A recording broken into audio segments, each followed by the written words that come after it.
असली खुशी के अर्थ भिन्न भिन्न व्यक्तियों के लिए अलग हो सकते हैं। बच्चे किसी भी चीज़ को खिलौना बनाकर खेल लेते हैं और खुश हो जाते हैं। वहीं बड़े लोग एक चीज़ पाकर दूसरी की ओर दौड़ लगाते रहते हैं, संतुष्टि नहीं होते। कुछ भी मिल जाए, असली खुशी नहीं मिलती। भिखारी अपनी कथरी में खुश रहता है तो बड़े आदमी को मोटे गद्दे भी चुभते हैं। हर व्यक्ति के लिए सुख के मायने अलग है। कोई धन, रिश्ते, गहने, कपड़े, मकान, गाड़ी आदि को सुख मानता है। इसलिए किसी एक को असली खुशी कह देना ठीक नहीं है। फिर असली सुख है क्या? ये समझने से पहले हमें सुख का वास्तविक अर्थ समझना होगा। तो आइए जानते हैं कि सुख के कितने रूप होते हैं और असली सुख कौन सा है। इससे पहले कि हम आगे बढ़ें, अगर आप हमारे चैनल पर नए हैं तो प्लीज़ चैनल को लाइक एंड सब्सक्राइब ज़रूर कर दीजिएगा। जब आपकी खुशी का कारण कोई और व्यक्ति या वस्तु हो लेकिन भोग आपका हो, जैसे आपको कहीं जाना है और धक्के खाए बिना, भीड़ से गुजरे बिना, तो वो सुख है आपके लिए। अपनी गाड़ी से पहुंच गए तो गाड़ी का सुख, जो मन चाहा खाया, खाने का सुख, नौकरों से सेवा कराने का सुख, कपड़ों का सुख, शौक पूरे करने का सुख। लेकिन ये सारे सुख क्षणिक होते हैं और भंगुर होते हैं, क्योंकि ये दूसरों पर आश्रित है।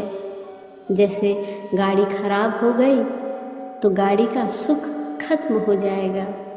पत्नी चली गई छोड़कर तो पत्नी का सुख खत्म हो जाएगा। बच्चे बिगड़ैल निकले तो औलाद का सुख खत्म हो जाएगा।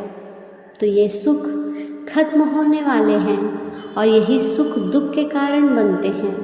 एक बार ये तुमको मिलेंगे, फिर जब खत्म होंगे तो इनके बारे में सोच सोच कर आप दुखी होंगे।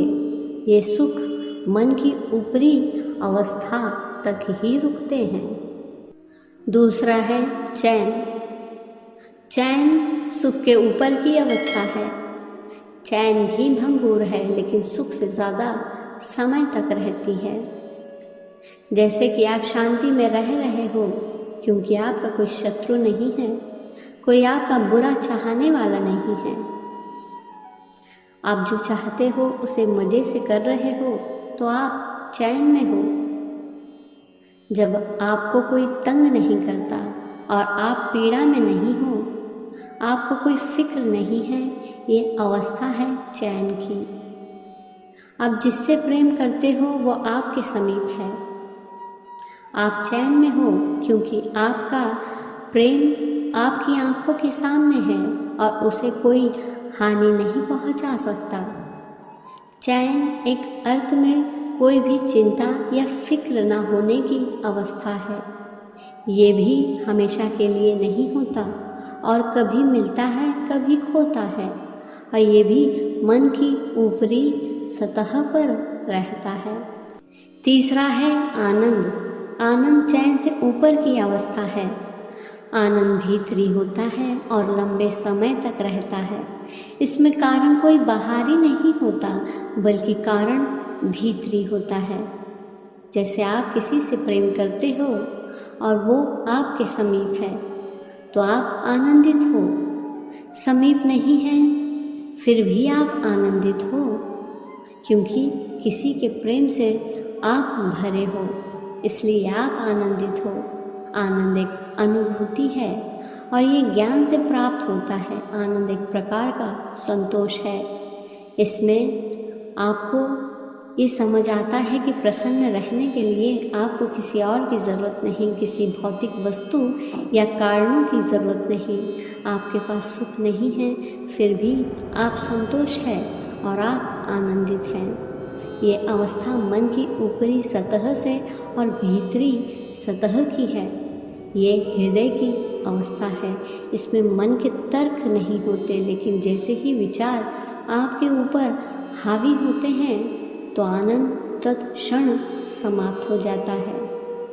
किंतु अगर इन सब चीज़ों से आपको कोई फर्क नहीं पड़ता, तब आनंद बरसने लगता है।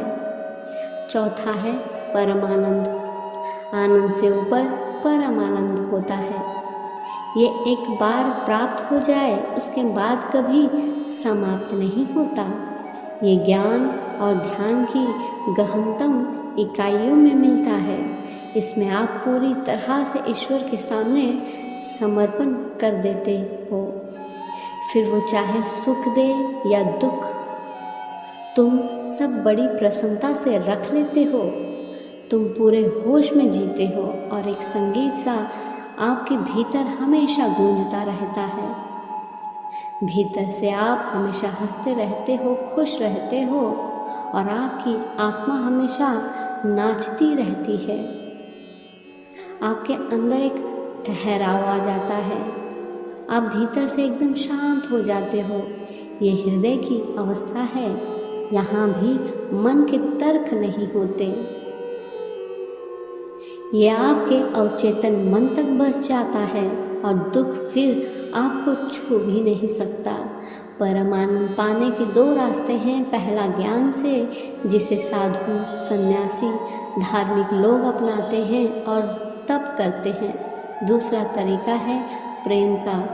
आपका प्रेम इतना गहन हो कि प्रेमी पर आपका समर्पण हो जाए। इतना कि प्रेमी या प्रेमिका आपको आपके ईश्वर लगने लग जाए। जैसे कि मीरा कृष्ण के प्रेम में परम आनंद को प्राप्त हुई थी।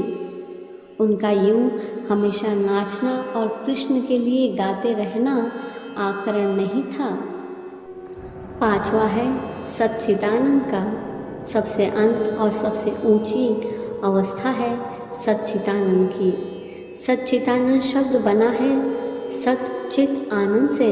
इसमें सुख, दुख, आनंद, परम आनंद सब समाप्त हो जाता है। आपकी सारी महत्वाकांक्षाएं समाप्त हो जाती है। यहाँ तक कि आपकी इच्छा कि मेरी कोई इच्छा न रह जाए, ये भी समाप्त हो जाती है। इस अवस्था में न हृदय होता है न मन, सब एक हो जाते हैं। ज्ञान भी छूट जाता है, प्रेम भी छूट जाता है और आपका अहंकार तो कब का गिर चुका होता है। यहाँ कुछ प्राप्त नहीं होता, बल्कि सब छूट जाता है। इस अवस्था को अशोक कहा है, मतलब शोक का ना होना।